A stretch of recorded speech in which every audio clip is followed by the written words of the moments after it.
Good morning, good evening, good afternoon, wherever you are in this great big world. Maayong gabi, maayong buntag, maayong hapon, o kung asa man kamo dinhi sa kalibutan karon. We want to welcome you this morning to the Hope of Restoration broadcast from New York. Buot kami mag-abi-abi kaninyo dinhi sa among broadcast sa Hope of Restoration. Amen. So, Amen. we are studying the book of John together. So kami nag-study dinhi sa libro sa Juan.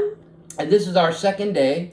Mao ni ang among ikaduhang adlaw. So if you're joining us today, So sa inyong pag-uban, join ka namo karon. grab your Bible and turn with us to John chapter 1. Punita ang inyong Biblia og atong basahon ang what chapter? Chapter 1, verse 6. Kapitulo 1, versikulo 6 magsugod. And the way this works, Mao kini nga paagi we're going to do it a little different from this point forward.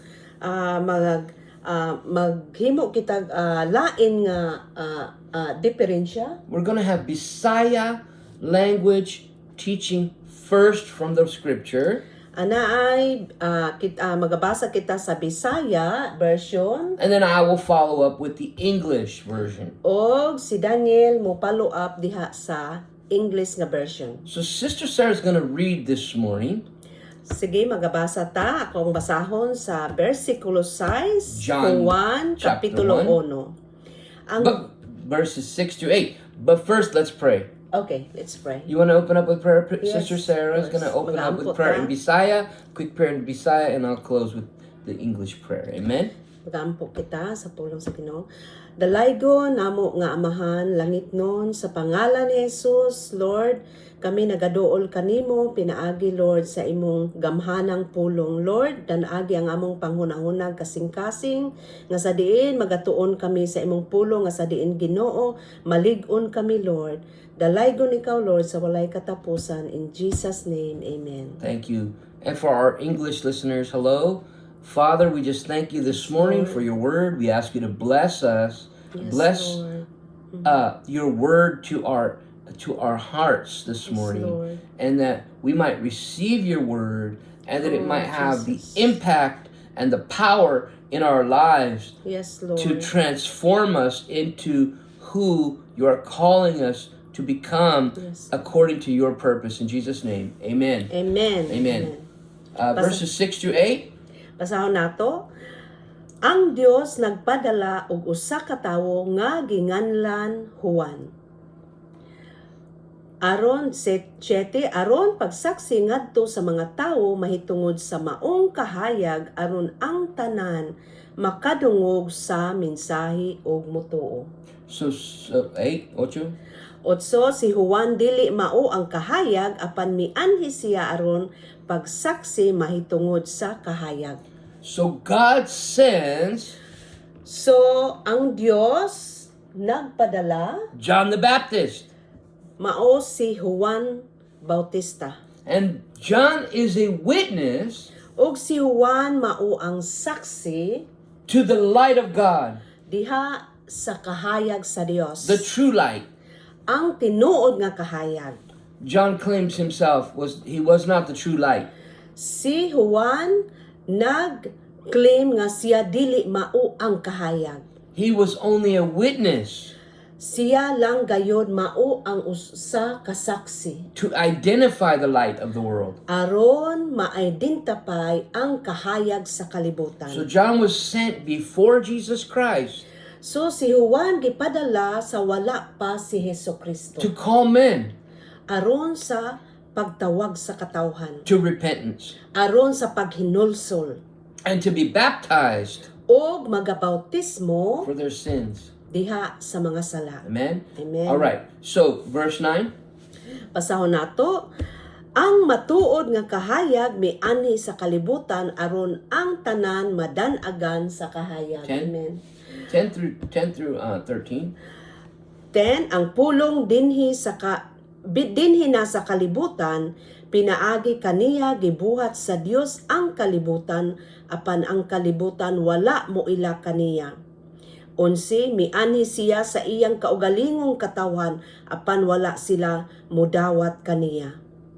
You're going through 13, please. 13, 12, apan kadtong midawat og misalig kaniya, gihatagan niya sa katungod nga mahimong mga anak sa Dios. 13, nahimo silang mga anak sa Dios, dili sa tawhanong paagi o pagbuot, ang Dios mismo mao ang naghimo kanilang iyang mga anak.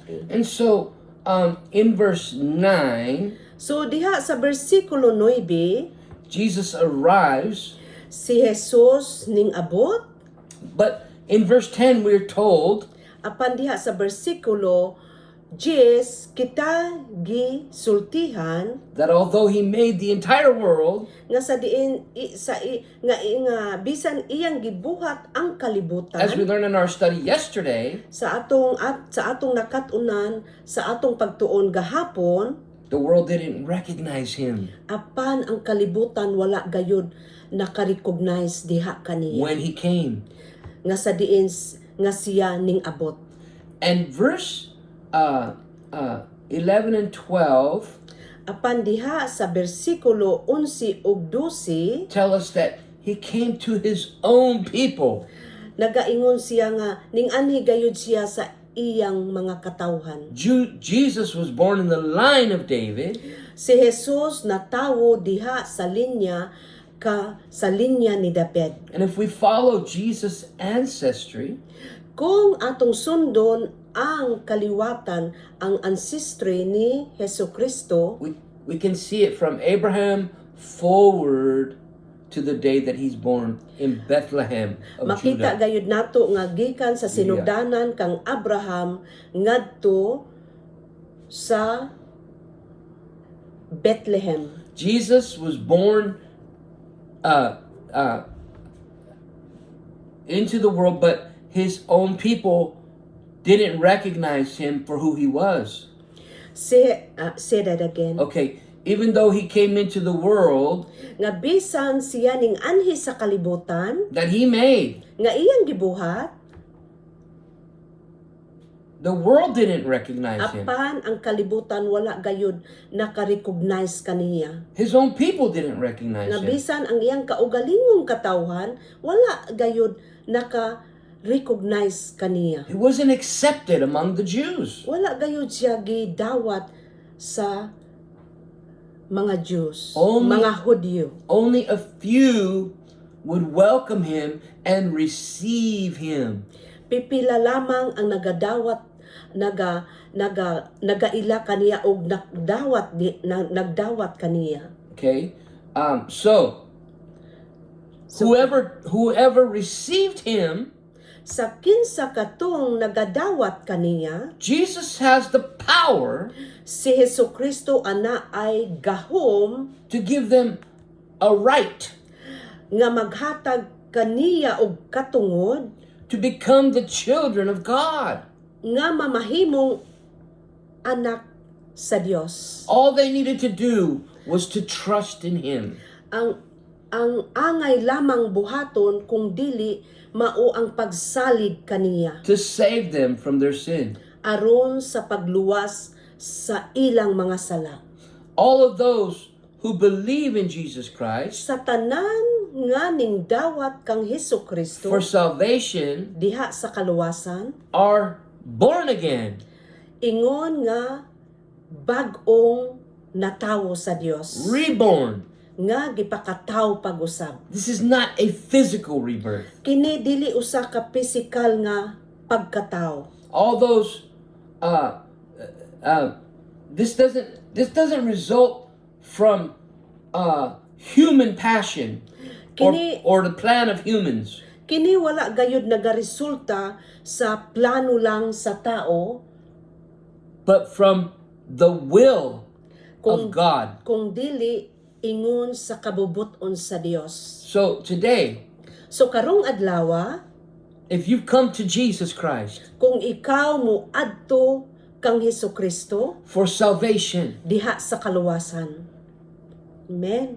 He removes your sins. Iyang gilangkat gikuha ang imong mga salaog kanako As far as the east is from the west, which means they cannot be found, sama sa kalayo sa sidlakan ug sa kasadpan, and he makes you reborn ug ikaw iyang gipakataw pag-usab according to the will of God, mahitungod sa kabubuton sa Dios, not according to the will of men. dili tungod sa kabubuton sa tawo. This is very powerful Kini usa ka gamhanan gayod, because the will of God tungod kay ang kabubuton sa Dios was that we should not perish, nga dili gayud kita malaglag, but that we should receive eternal life kun dili makadawat kita sa kinabuhing walay katapusan. through Jesus Christ our Lord. Pinaagi lamang kang Hesukristo nga atong Dios. Amen.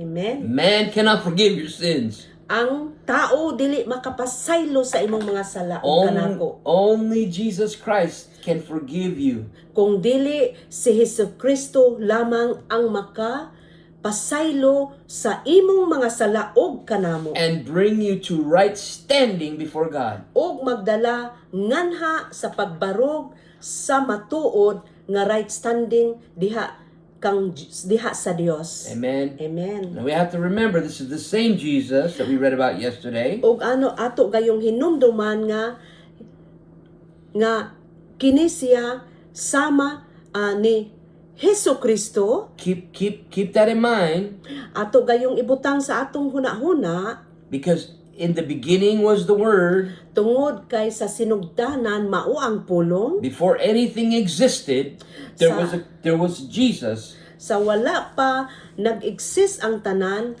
anaa si Hesukristo. Christ was with God. Si Kristo anaa sa Dios, He's never not been. He's the Alpha and Omega. nga siya gayud ang Alpha ug ang Omega. He's always been alive. Siya kanunay buhi And gayud, in him and is himself God. ug sa iyang kaugalingon siya gayud Dios. Remember yesterday, he created everything. Hinumdumi gahapon nga atong gitun-an, gibuhat gayud niya ang tanang butang. And there's nothing that exists that he didn't make. Nga wala nila mabuhat, ang tanan nag-exist gayud diha kaniya. And in him is eternal life. Ug diha kaniya anaa ang kinabuhing walay katapusan. And this life that he has inside, he gives it. Ug kini nga kinabuhi nga iyang gihatag kaniya, diha anaa gayud diha nag-exist kaniya. As light to Ingon- all mankind. Ingon nga kahayag sa tanang katawhan. Amen.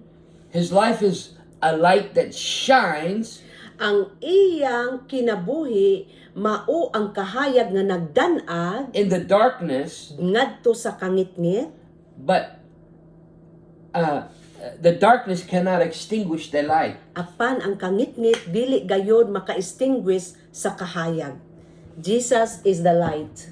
And so although he came into the world Nga bisan ning ani siya dinhi sa kalibutan, in human form, diha sa tawhanon nga form, he had a body like we do. ana siya lawas nga sama kanato, He took that on, ay iya gayon nang gibutang, but he's all God. They call him the God man. apan siya Dios nga gitawag siya nga kinatibuk-an nga tao ug kinatibuk-an usab nga Dios. He's fully God and he's fully human. Verse 14 will tell Diha you sa that. bersikulo 14 atong basahon, ug ang pulong nahimong tawo ug mipuyo uban kanamo, puno sa grasya ug kamatuoran. Nakita namo ang iyang himaya, ang himaya nga iyang nadawat ingon nga bugtong anak sa amahan. That is so clear. So Christ Jesus comes to the earth. So si Hesukristo ning anhi dinhi sa kalibutan, He took on the flesh of the man. ug iyang gisulob ang tawhanon nga He lived on the same earth we live on. ug nagpuyo gayud siya sama pareha sa atong gipuy-an nga kalibutan karon. And the Bible tells us he was full of loving forgiveness and truth. Ug ang Biblia nagsulti kanato nga puno gayud siya sa grasya ug kamatuoran. And some Ug pipila saw him, nakakita kaniya, they saw his glory, nakakita sa iyang himaya, Amen? Amen. As the only son of the heavenly Father God. Nga ingon nga siya bugtong anak sa amahan nga langit nun. And we're going to go into our closing verses now. O atong tapuson ang katapusan nga verses karon sa atong We're going to pagtuon. read 15 through 18. Atong basahon ang 15 hangtod sa 18. Misaksi si Juan mahitungod kaniya ug misinggit, siya ang akong gipasabot sa akong pag-ingon. Siya nga moabot sunod kanako, labaw kanako, kay diha naman siya sa wala pa ako natawo. 16, gikan sa naghingapi niyang grasya kitang tanan gihatagan niya sa walay puas nga panalangin. 17, ang balaod gihatag sa Dios pinaagi kang Moises, apan ang grasya ug ang kamatuoran miabot pinaagi kang Hesukristo. 18, wala pagayoy tawo nga nakakita sa Dios, ang bugtong anak nga Dios nga pinangga kaayo sa amahan maoy nagpaila kaniya. So Jesus is telling us So si Jesus nagasulti all about kanato God. mahitungod sa Dios. He comes to earth with wisdom Siya ning ani sa kalibutan sa puno sa kaalam that is not earthly. nga dili gayud kalibutan. And John saw him Og si Juan Bautista nakakita kaniya. and he says, "Behold the Lamb of God." Og nag-ingon gayud nga behold ang karnero sa Dios. Amen. Someone is coming. Nga anaa gayoy ning moabot. John proclaimed, Si Juan nagaproklamar "Who's far greater than I am?" nga labaw pagayud kanako. He existed long before I did. Siya ana sa wala pa ako na tawo. Okay, so Amen. we benefit from Jesus Christ's coming to the earth from heaven. Kita gayod nakabenepisyo sa pag-abot ni Kristo dinhi sa kalibutan. Remember, he's sent by the will of God the Father. Hinumdumi nga gipadala siya sa Dios nga amahan dinhi. He has come to save us Aron sa pag-anhi dinhi aron sa pagluwas kanato from the death gikan sa kamatayon of the curse sa tunglo that came into the world through Adam. nga ning anhi sa kalibutan pinaagi kang Adan. Here's the Son of God sent by Father God, Anaa ang anak sa Dios nga gipadala gikan sa amahan coming into the world ning anhi dinhi sa kalibutan to save us aron sa pagluwas kanato with these blessings. nga kauban niini nga panalangin. And he tells us how to live. O gisultihan kita kung gisultihan kita niya nga unsaon nato pagkinabuhi. And it's like he has a big shovel and he's just pouring blessing on everyone. Og anaa gayo ang sama nga ana siya pala nga ginalukat o ginasabwag dinhi kanato.